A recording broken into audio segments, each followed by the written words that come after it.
Предлагаме на вашето внимание приспособление за изцеждане на черен хайвер, измит или осолен. Описание на съоръжението.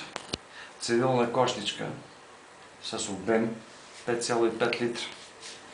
Вибрационна машинка с 10 000 оборота и амплитуда от 4-5 мм.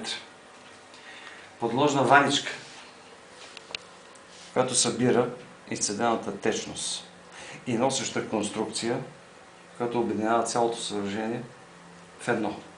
Принцип на действие: изливане на хайвера през този отвор, включване на вибрация,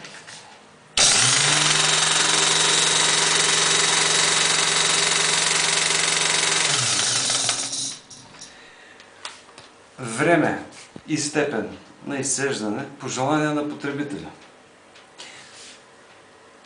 Идеално изцеждане за минимално кратко време.